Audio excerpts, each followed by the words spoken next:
penting ialah satu ialah minat. Dan seterusnya kita kena nampak peluang datang dari mana. Jadi saya nampak dekat sekali ni ada banyak peluang yang boleh kita grab. Cuba dulu, jangan putus asa, dan kalau ada minat teruskan. Jangan tengok apa tahap pendidikan kita macam mana, tapi tanya hati. Kalau kita nak buat, kita boleh buat, dan kita insya-Allah Tuhan akan tolong. Di sekali mempunyai network yang besar. So dengan network itu dapat mengembangkan syarikat-syarikat yang kecil seperti kami ke dunia IT. Dengan itu lebih selalunya kita lebih sustain lah, dan mudah untuk dan dapat support daripada sekali sendiri. Okey, kembali semula ke Hello Malaysia ini 0326937008. Masih lagi kami buka talian itu untuk membolehkan anda memanggil kami dan semang-semang bersama dengan tetamu kami di Hello Malaysia ini. Dan kalau kita dengar daripada interview yang disampaikan sebentar tadi, barangkali menarik, iaitu tentang minat dan sebagainya, dan minat itu harus lebih utama daripada segala-galanya. Jadi kita ingin berkongsi dengan Cik Nurul. Barangkali Cik Nurul, bagaimanakah boleh timbul minat untuk menceburi bidang IT ini secara serius sebenarnya? Pada mulanya saya kira salah seorang daripada graduan yang menganggur. Kemudian bila saya tahu ada program yang sebegini dijalankan, saya rasa apa salah saya cuba kan. Kemudian saya join, saya ambil test, kemudian saya joinlah program tu selama 3 bulan pada awalnya. Dan pada dalam masa 3 bulan tu kita diajar untuk bagaimana untuk menjadi... Program ni di sekali lah ni? Di sekali. Okey. Di sekali di Sentul. Kena bayar tak? Tak free. Okey. Okey, teruskan. Okey, masa program tu saya berpeluang untuk belajar berbagai benda, macam communication skill, presentation skill. Dia part daripada apa yang kita perlu untuk kita menjadi seorang yang lebih baik. Jadi dekat situ saya tambah saya punya confidence. Kita boleh jadi orang yang lebih berkemahiran. Masa dalam training selama 3 bulan tu lah.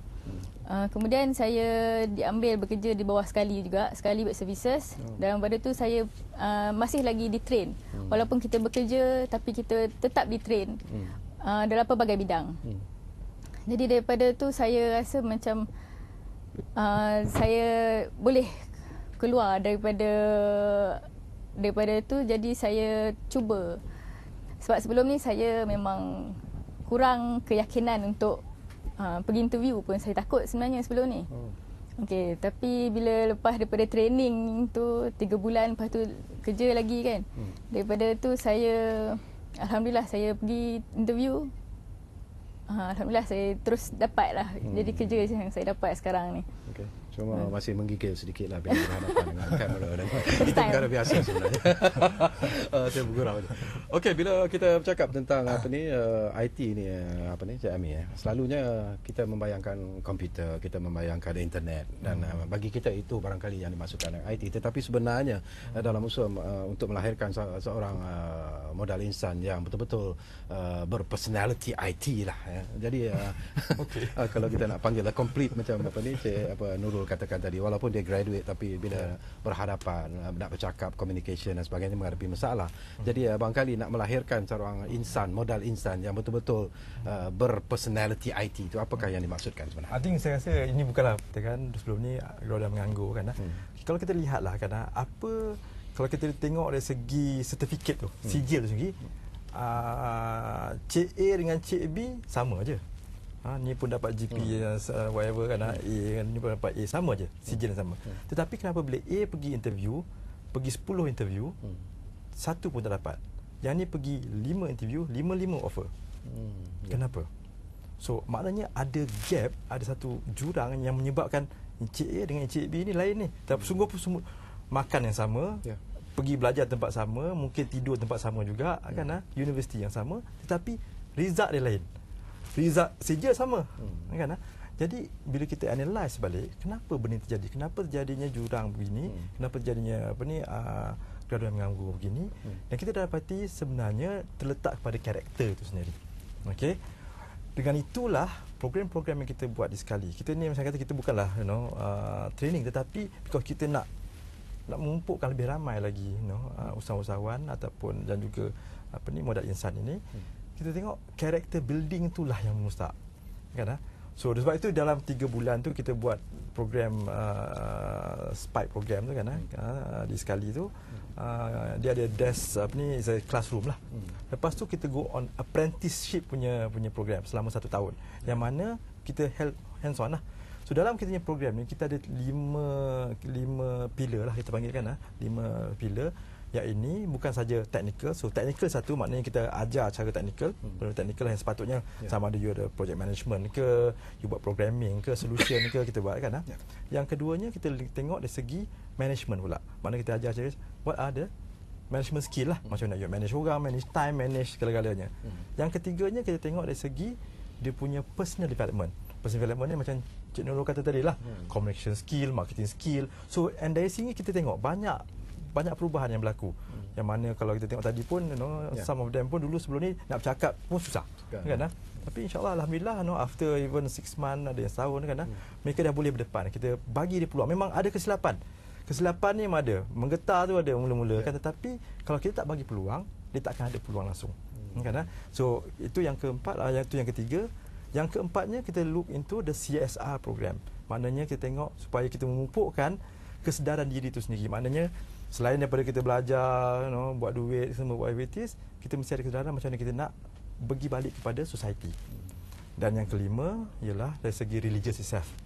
Kerana dari sini kita memupukkan lebih kepada Islam lah. So kita ada internal ustaz semua mengajar, dan nilai-nilai keagamaan itu sendiri lah.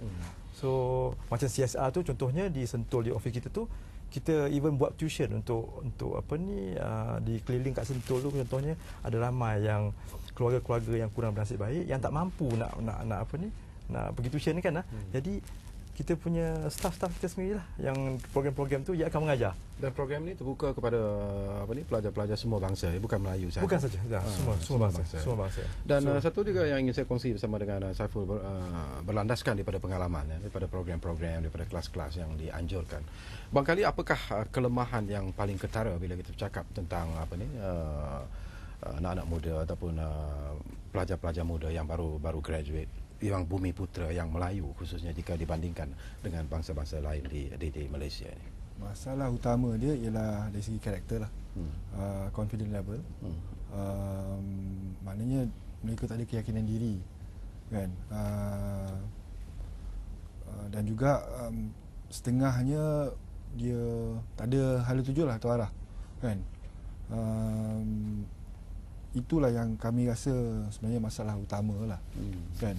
Bila tak ada keyakinan diri macam Cik Nurul cakap tadi kan, mula dia dulu kan. So itu yang jadi batu penghalang besar lah. Jadi pasal tu program kita tadi selain daripada technical spesifik kan, kita juga fokus dalam segi personal development dan juga organizational development lah kan. Personal development ni untuk membina keyakinan diri kan. Maknanya sebab orang kata inherent problem lah orang Melayu kan, dia ada masalah untuk meluahkan isi hati dia kan. Mungkin sebab memang orang Melayu macam tu lah dan cara education kita pun kan dulu memang macam tu kan. Okey, nanti dulu cek ada pemanggil yang di talian, jadi kita tak nak panggilan ini terputus. Barangkali ada luahan hati juga yang ingin disuarakan oleh Faizal dari Petaling Jaya. Halo Faizal.